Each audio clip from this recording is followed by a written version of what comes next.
स्वागत है आपका आपकी अपनी फिजिक्स पाठशाला में। चलिए आज का हम लोग लेक्चर स्टार्ट करते हैं। चक्रीय प्रक्रम में किया गया कार्य या burden in a cyclic process.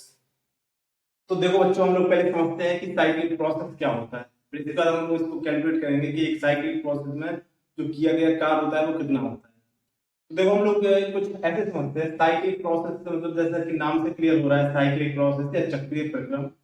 अगर कोई प्रक्रम मान लो किसी एक बिंदु से स्टार्ट होता है और वो एक बिंदु से स्टार्ट होकर किसी दूसरे बिंदु तक पहुंच जाता है, दूसरे से किसी तीसरे बिंदु तक पहुंचता है और घूमते हुए पुनः वो प्रक्रम क्या हो जाए, पुनः अपनी प्रारंभिक स्थिति को से प्राप्त कर ले, तो इस प्रकार की प्रक्रम को कहेंगे साइक्लिक प्रक्रम या ऐसे कह लो चक्रीय प्रक्रम। इसी बात को एग्जाम्पल के तौर पर कहें तो ऐसे समझ लो आप लोग कि जैसे मान लो घड़ी की सुइयां हैं, कोई भी सुई ले लो एक आप एग्जाम्पल के लिए। कहां से मान लो कोई भी, जैसे मान लो बात करते हैं मिनट की सुई, तो मिनट की सुई मान लो 12 बजे से स्टार्ट, 12 पे है 12 पे है मिनट की सुई, थोड़ी देर 5 मिनट बाद कितने पे पहुंच जाएगी, 5 मिनट बाद 1 पे पहुंच जाएगी, फिर 2 पे, फिर 15 मिनट होंगे तो 3 पे पहुंच जाएगी, फिर कुछ टाइम बाद 15 मिनट आधा घंटे बाद कितने पे पहुंच जाएगी, 6 पे पहुंच जाएगी। धीरे धीरे करके 1 घंटे बाद क्या हो जाएगी, वो पुनः अपनी प्रारंभिक स्थिति 12 पे पहुंच जाएगी। तो इस प्रकार का कोई भी प्रक्रम जहां से प्रक्रम स्टार्ट हो, कुछ समय पश्चात वो प्रक्रम पुनः वहीं पर पहुंच जाए, तो इस प्रकार के प्रक्रम को हम कहते हैं साइक्लिक प्रक्रम या चक्रीय प्रक्रम या साइक्लिक प्रोसेस।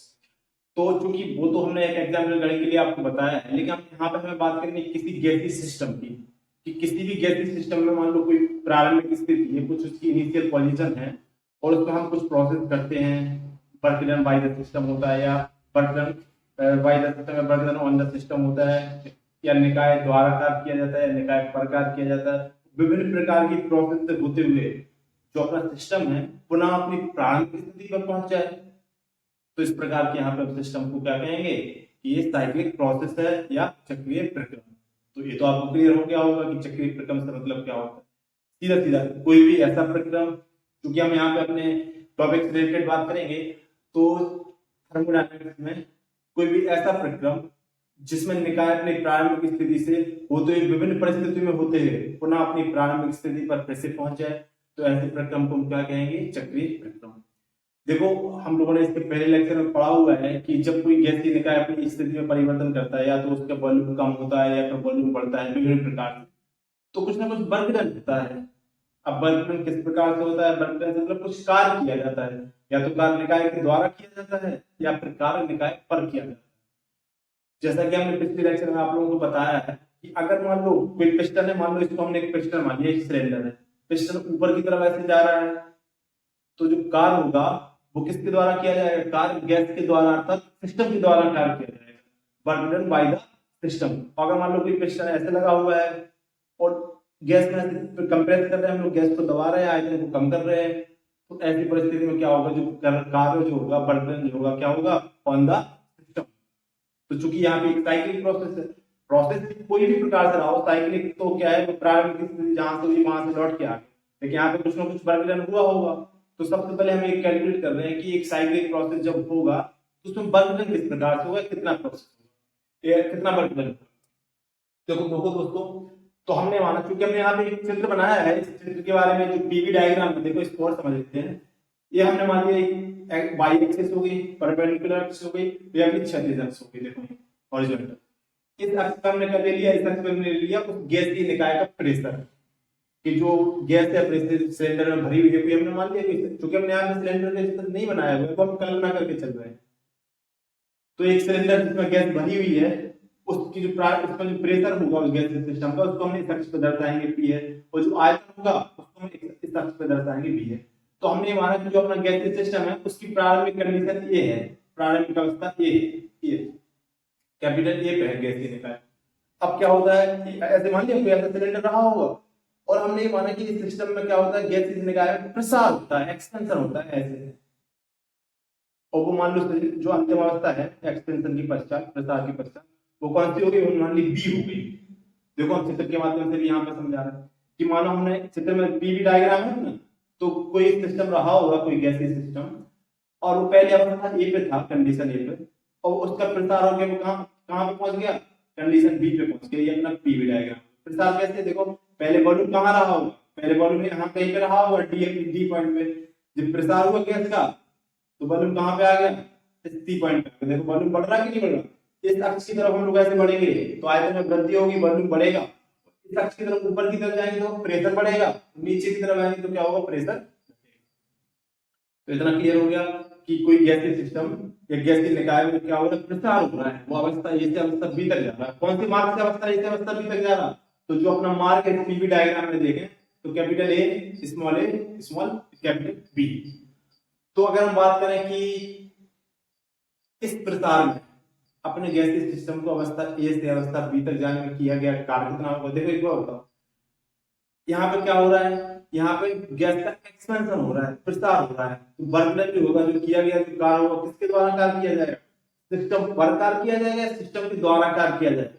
तो चूंकि गैस का प्रसार हो रहा है, अर्थात यहाँ पे जो वर्क डन होगा वो वाई द सिस्टम होगा। वर्क डन या जो कार्य होगा किया गया कार्य उस सिस्टम के द्वारा, निकाय के द्वारा किया जाएगा। तो देखो हम लोग देखते हैं इस कार्य को हम लोग नाम क्या दे रहे हैं, डब्ल्यू। चूंकि देखो कहां से कहां तक जा रहा, ए स्मॉल ए और कैपिटल बी, ये हो गया अपना क्या, डब्ल्यू। ये कौन सा कार्य, निकाय द्वारा अवस्था ए से, किसी भी सिस्टम का अवस्था ए से अवस्था बी तक जाने में किया गया कार्य। तो देखो एक बात बताओ दोस्तों, जैसा कि हमने अपने पुराने लेक्चर में देखा था कि पीवी हमने क्या कहा था, अगर कोई सिस्टम में किसी भी प्रकार का प्रोसेस हो रहा है तो उसमें जो वर्क डन होगा उसको हम कैलकुलेट कैसे कर सकते हैं, ये तो हमने फॉर्मूला बताए थे आप लोगों को। तो दूसरा हमने बताया था अगर हमें उसका पीवी डायग्राम दिया हुआ है तो उस पीवी डायग्राम से बड़ी आसानी से हम लोग क्या कर सकते हैं, हम लोग उस वर्क डन को निकाल सकते हैं। और वर्क डन कैसे निकालते हैं पीवी डायग्राम से, तो जो पीवी ग्राफ है अपना डायग्राम है उसका आयतन अक्ष वॉल्यूम अक्ष है वो वाला एरिया निकाल लो, और उस एरिया की सहायता से हम क्या निकाल लेंगे, जो एरिया होगा वो क्या कहलाएगा, वही किए गए कार्य को व्यक्त करेगा। तो देखना दोस्तों, जब जो निकाय है अवस्था ए से अवस्था बी तक आए, ये वाला देखो एक ग्राफ बनेगा, हमें क्या ग्राफ प्राप्त हुआ, कौन सा देखो डायग्राम प्राप्त हुआ, ये वाला कैपिटल ए स्मॉल ए और एक बी। तो इसका पीवी अक्ष के रिस्पेक्ट में क्षेत्रफल निकालो। देखो ये वाला ग्राफ, यहां से हमने देखो ये परपेंडिकुलर एक गिरा दिया, एक परपेंडिकुलर ये हो गया। तो देखो हमें कौन सा एरिया निकालना है, इस अक्ष के रिस्पेक्ट में इसका पूरा एरिया निकालना है। मतलब कौन सा एरिया, ए ए ए ए वाला एरिया, ए और यहां से मतलब सीधा ऐसे कहते हैं एरिया कौन सा, ए ए बी सी डी, यहां तक का एरिया निकालना है। तो इसको हम ऐसे लिखते हैं क्या, जो W होगा वो किसके इक्वल होगा, क्षेत्रफल या एरिया किसके, ए बी सी और डी के बराबर। ये क्या हो जाएगा, सिस्टम को ए से बी तक कौन सी मार्ग से, स्मॉल ए बी मार्ग से जाने में किया गया था। ये हो गया, इसको हम थोड़ी देर के लिए रोके दे रहे, इक्वेशन नंबर 1। अब हमने माना कि सिस्टम अपना जब ए से बी तक पहुंच गया था, देखो ध्यान से समझना आप लोग, उसको हमने कंप्रेस किया है, उस सिस्टम का जो पिस्टन है उसको हमने कंप्रेस किया है, और पुनः कंप्रेस करने के पश्चात अब क्या होगा, वॉल्यूम में कुछ कमी आएगी, जो अपना निकाय है वो पुनः अपनी प्रारंभिक अवस्था ए पर वापस आ गया है। कौन से मार्ग से आया है, किसी अन्य मार्ग से, देखो बी स्मॉल बी और ए, देखो वापस आ गया, पहले ए से ए पे गया, फिर बी पे गया, फिर बी से बी पे आया, स्मॉल बी पे, पुनः कहां पे आ गया, ए पे आ गया। तो यहाँ पे क्या हो गया, यहाँ पे कमी हुई, देखो आप ध्यान से आयतन बी से देखो ए पे आया, तो क्या हो रहा है, घट रहा है, अर्थात क्या हो रहा है, इसमें गैस का कंप्रेशन हो रहा है, संपीड़न हो रहा है। ऐसी परिस्थिति में क्या होगा, तो कार्य होगा जो वर्क डन होगा वो किस पर किया जाएगा, निकाय पर किया जाएगा, work done on the system होगा। तो देखो उस वर्क डन को हम लोग क्या मान ले रहे, उस वर्क डन को हम क्या नाम दे रहे, उसको दे रहे वी ए हो गया। और हमने आपको जैसे अभी बताया चुके हैं हम आपको कि अगर किसी भी प्रक्रम में या किसी भी प्रोसेस में हम वर्क डन को कैलकुलेट करना है, अगर आपको पीवी डायग्राम दिया हुआ है तो बड़ी आसान से आप क्या कर सकते हो, वर्क डन को कैलकुलेट कर सकते हो। कैसे निकालेंगे वर्क डन, सीधा सिंपल सा, और जो पीवी ग्राफ का वॉल्यूम अक्ष के रिस्पेक्ट, वॉल्यूम अक्ष उसके रिस्पेक्ट में एरिया कैलकुलेट कर लेंगे। तो देखो पीवी डायग्राम कौन सा अपना, ये है बी ए, मतलब ये वाला एरिया निकालना है, तो ये वाला ये पूरा यहाँ से ये वाला एरिया हम लोगों को क्या करना है, कैलकुलेट करना है। तो इसको ऐसे बोलते हैं क्या नाम, देखो ध्यान से देखना, क्षेत्रफल एरिया कौन सा, देखो B A D C, B B A D C, इसको नाम दो इक्वेशन नंबर 2। तो ये कौन सा एरिया है? इस पीवी डायग्राम का इस अक्ष के रिस्पेक्ट में एरिया है। तो कौन सा एरिया होगा? ये पूरा ये वाइट कलर दिख रहा है आपको, ये वाला क्षेत्र कैलकुलेट करना है, ये वाला क्षेत्र। तो ये कौन सा हो गया? ये हो गया वर्कडन बी ए बी वाला वर्कडन, जो कि क्या हुआ? सिस्टम पर किया गया है, सॉरी सिस्टम के द्वारा। एक मिनट, क्या हो रहा? हाँ देखो, ये क्या होगा? बी से सी से डी तक आया, मतलब वॉल्यूम क्या होगी? कमी हुई है, अर्थात वर्कडन क्या होगा? सिस्टम पर किया गया है, निकाय पर कार्य किया गया है। और जब ए से बी तक पहुंचे थे तो कार्य निकाय के द्वारा किया गया। तो देखो दोनों हमने क्या के लिए वर्कडन को निकाल दिया है। अब आप लोग ध्यान से देखो जरा, बता रहा हूं दोस्तों, अगर हम बात करें क्षेत्रफल ए बी सी और डी, और एक तरफ हम लोग लिख ले रहे हैं क्षेत्रफल B B A D C. दोस्तों आप लोग बताओ, दोनों को कंपैरिजन करो एक बार। तो बड़ा वाला कौन सा एरिया है? कौन सा छोटा एरिया है? कौन सा बड़ा वाला एरिया है? A B C D, A B C D, A वाला एरिया बड़ा है कि कौन सा? B B A D C, B B A D C. तो कौन सा एरिया बड़ा है? देखो पहला वाला एरिया बड़ा है, ए वाला जो पूरा एरिया है, ये वाला एरिया बड़ा है, ये वाला तो छोटा सा एरिया है देखो इसकी तुलना में। तो एक बात दोस्तों, ये वाला एरिया बड़ा है, ये वाला एरिया छोटा है, अर्थात ऐसा कह रहे हैं क्या? जो वर्कडन है कौन सा? ए बी, ये कहता है ज्यादा है, बड़ा है किसके रिस्पेक्ट में? बी बी ए की तुलना में, इसकी तुलना में क्या है? ये वाला एरिया बड़ा है। अब दोस्तों एक बार बताओ, ये किसको प्रदर्शित कर रहा? ये कर रहा वर्कडन बाय द सिस्टम, निकाय द्वारा किया गया था। और ये किसको प्रदर्शित कर रहा? Work done on the system. तो हमें नेट वर्कडन की कैलकुलेशन करनी है कि नेट वर्कडन कितना होगा।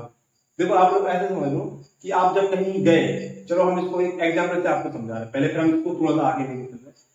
हमने आपसे कहा कि आप मार्केट जाओ, आप कुछ पैसे डाल के मार्केट गए, और आप कुछ पैसे डाल के कुछ सामान को खरीदते हुए मार्केट चले गए, कुछ सामान खरीद लिया, परचेज कर लिया, कुछ आपने मतलब कुछ पैसे खर्च कर दिए, और उसके बाद आप बाहर लौट के आए तो कुछ आपकी उधारी भी डली हुई थी मार्केट में, तो उस उधारी को भी आप क्या करते हैं? लेते हुए वापस आते हैं।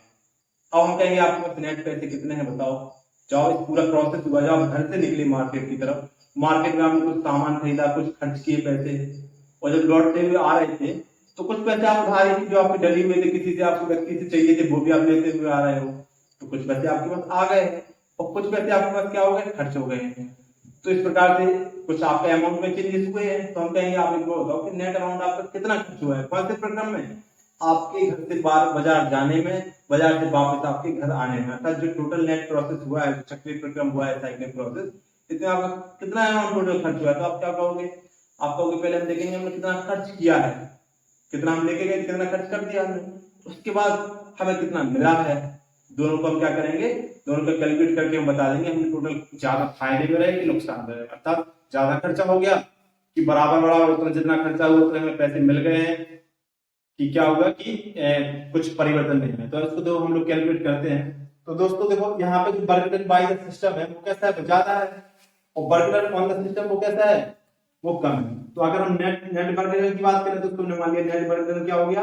डब्ल्यू हो गया। कौन से प्रोसेस में? देखो दोस्तों, ए बी ए ऐसे मानेंगे, अर्थात पूरे साइक्लिक प्रोसेस में ए से बी तक जाने में और बी से लौट के ए तक आने में नेट वर्कडन कितना होगा। तो देखो हमें कितना कार्य करना पड़ा था, सिस्टम के द्वारा कितना कार्य किया गया था? वो था अपना डब्ल्यू ए बी, तो ये था डब्ल्यू ए बी, और हमें प्राप्त कितना हुआ है? तो हो गया डब्ल्यू बी ए, इतना। तो दोस्तों आप लोग एक बार बताओ, डब्ल्यू ए बी कितना है? ए वाला एरिया, ये वाला एरिया, और डब्ल्यू बी ए कितना है? ये वाला एरिया हो गया, ये वाला एरिया। तो आप पूरे वाले एरिया में से ये नीचे वाला एरिया, पूरा एरिया ये है, ये वाला, और आपको घटा कौन से रहे हो? सब्ट्रैक्ट कौन से कर रहे हो? ये वाला एरिया। तो इसको चाहे हम लिख दें एक बार, या आप यहां से समझो, इस वाले एरिया में से हम लोग ये वाला एरिया सब्ट्रैक्ट कर रहे हैं, तो कितना एरिया बचेगा? रिमेनिंग वाले सैलिड पोर्शन हमने दिया हुआ है, ऐसे लिख देंगे इसको। ये बचेगा अपना एरिया कौन सा? A B A, A A B B A, ये आपको एरिया क्या हो जाएगा, प्राप्त हो जाएगा, जो कि किसके बराबर है, जो कि हो जाएगा आपका डब्ल्यू ए बी ए, अर्थात किसी चक्रीय प्रक्रम में किया गया कार्य। इसमें कोई डाउट तो नहीं आप लोगों को? देखो अब सीधी एक लाइन में स्टेटमेंट आप लोग समझ लो कि किसी भी चक्रीय प्रक्रम में जो किया गया कार्य होता है, किसी भी चक्रीय प्रक्रम में किया गया जो कार्य होता है, उस चक्रीय प्रक्रम में जितना भी क्षेत्रफल कवर किया जाता है उसके बराबर होता है। देखो ये तो निकल के आया, देखो इस वाले चक्रीय प्रक्रम में देखना ए से B, A small A B small B और ए तक गए, तो इस चक्रीय प्रक्रम में टोटल किया गया कार्य होगा, टोटल जो वर्क डन होगा। अब देखो हम लोग इस पे चर्चा बाद में करेंगे कि work done on the system है या work done by the system है। तो किसी भी चक्रीय प्रक्रम में साइक्लिक प्रोसेस में जो वर्क डन होता है टोटल, वो किसके बराबर होता है, उस जो पीवी वक्र है ना, जो पीवी डायग्राम है उसके द्वारा नेट कवर किए गए क्षेत्रफल के एरिया के बराबर। देखो हमने कैलकुलेट किया, कितना आ गया एरिया, ए बी बी और ए के बराबर आ गया। तो देखो दोस्तों ये क्या हो गया आपका, ये पूरा वर्क डन की कैलकुलेशन हो गई। अब दोस्तों हम एक बात और थोड़ी सी चर्चा करते हैं। अगर हम बात करें कि work done on the system है, अर्थात वर्क डन और इसके अलावा क्या कहें कि work done by the system है, तो इसको हम लोग कैसे कैलकुलेट करेंगे? तो ऐसे समझ लो आप लोग कि अभी को तो नेट कार्य क्या है, जो नेट वर्क डन है वो क्या है, WAB, net work done by the system है। यहाँ पे जो हमें नेट वर्क डन मिल रहा है बाय द सिस्टम है। तो हम आपको एक याद रखने के लिए एक तरीका बता दें कि अगर आपका जो साइक्लिक प्रोसेस है वो क्लॉकवाइज है, जो घड़ी ऐसी घूमती है घड़ी की सुइयां, अगर जो आपका नेट साइक्लिक जो आपका पीवी डायग्राम है उसमें जो साइक्लिक प्रोसेस है वो कैसा है, वो क्लॉकवाइज है। तो ऐसी परिस्थिति में क्या होगा, जो वर्क डन होगा वो बाय द सिस्टम होगा। आप कैलकुलेट करोगे तो ऑटोमेटिकली क्या होगा, work done by the system निकल के आएगा। और इसको हम लोग कैसे मानते हैं, पॉजिटिव मानते हैं, जिन्हें परिपाटी हमने आपको बताई थी। अगर आपका ये पीवी डायग्राम कैसा है, एंटी क्लॉकवाइज है, इसको हम मिटा के ऐसे बताएंगे कि अगर मान लो ऐसा है, ऐसे घूम रहा नेट इस प्रकार से, जो वर्क डन होगा वो ऑन द सिस्टम होगा। तो आप ऐसे भी पीवी डायग्राम को देख के ऐसे भी कैलकुलेट कर सकते हो, ऐसे भी निकाल सकते हो कि वर्क डन कैसा है, बाय द सिस्टम है या work done on the system है, कैसा है, साइक्लिक प्रोसेस में बोल रहे हैं। अगर ये क्लॉकवाइज है तो work done by the system हो गया, अगर एंटी क्लॉकवाइज है तो क्या हो जाएगा, work done on the system हो जाएगा। इस प्रकार से क्या होगा, जो टोटल वर्क डन होगा बाय द सिस्टम या ऑन द सिस्टम वो क्या हो जाएगा, इस साइक्लिक जो पीवी डायग्राम इसके टोटल एरिया के बराबर होगा, इसके द्वारा कवर किए गए एरिया के बराबर हो जाएगा। तो देखो दोस्तों ये तो अपना हो गया साइक्लिक प्रोसेस में वर्क डन किस प्रकार से होता है, साइक्लिक प्रोसेस होता क्या है, क्योंकि हमने इसको डिटेल में अच्छे से पढ़ लिया है।